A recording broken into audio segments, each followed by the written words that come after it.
এক ভাই আমাকে প্রশ্ন করেছে, ভাই একটা মহিষের প্রতিদিন কি পরিমাণ ঘাসের দরকার, বা 10টা মহিষ পালন করতে কি পরিমাণ ঘাসের দরকার। দেখেন, মহিষ হচ্ছে তৃণভোজী প্রাণী।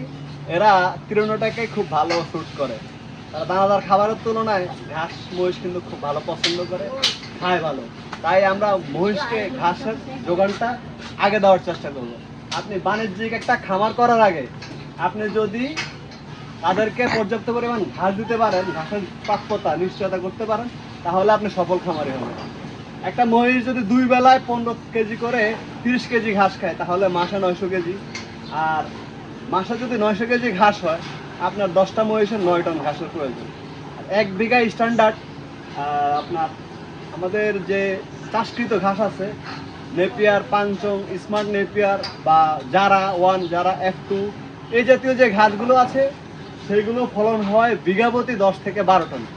কিন্তু আপনাকে যত্ন করতে হবে। আপনি যদি বিঘা প্রতি 10 থেকে 12 টন ঘাস আর্নিং করতে চান, সংগ্রহ করতে চান, তাহলে কিন্তু সেচ, পানি, এখন আমাদের উচ্চ যে ফলনশীল ঘাসগুলো আছে সেগুলো যদি বিঘা প্রতি 12 টন ঘাস হয়, তাহলে আপনার প্রতিদিন 10টা মহিষের জন্য 15 কেজি করে ঘাস হলে 150 কেজি, 2 বেলায় 300 কেজি ঘাসের দরকার।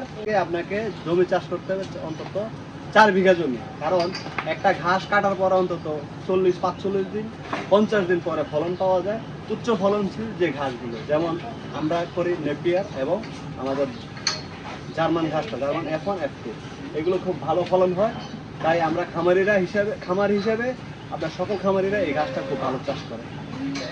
আশা করি সেই ভাই আপনি আপনার উত্তরটি পেয়েছেন।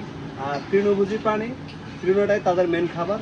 আপনি আপনার গবাদি পশুকে বা আপনার গরুর হোক, খামার, যে কোনো খামার হোক, মহিষের খামার হোক, আপনি ঘাসের নিশ্চয়তা যদি পূরণ করতে পারেন, তাহলে আপনার খামার লাভবান করতে পারবেন। 1 কেজি কাঁচা ঘাসে 2 মেগাজুল শক্তি।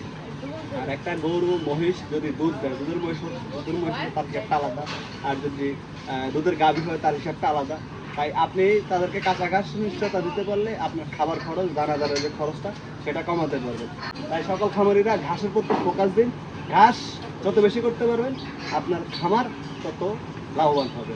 একজন কৃষক যদি তার প্রাণীকে ঘাসের নিশ্চয়তা দিতে পারে, সারা দিন শেষে আপনি এসে যখন দেখবেন আপনার খামারের গরুগুলো পেট ভরা, মহিষগুলোর পেট ভরা, তখন কিন্তু আপনার ভিতরে একটা প্রশান্তি কাজ করবে। আর খামারই হচ্ছে শান্তির একটা জায়গা। এখানে সারাদিন শেষে আপনি যখন আসবেন, ক্লান্তিটাই দূর হয়ে যাবে। আপনার খামারের গবাদি পশুগুলো যদি দেখেন, আসার পরে তারা তাদের পেট ভরা, আপনার কাছে একটা ভালো লাগা কাজ করবে এবং আপনার বিনিয়োগটা যে সঠিক জায়গা করতে পেরেছেন, এটাই আপনার তখন সার্থকতা হবে। তাই ভালো থাকবেন, সুস্থ থাকবেন। ভিডিওটি ভালো লাগলে অবশ্যই শেয়ার করে দেবেন। আসসালামু আলাইকুম। এটা হচ্ছে আমাদের বীজের জন্য নিয়ে আসা পঞ্চমুখী মহিষ।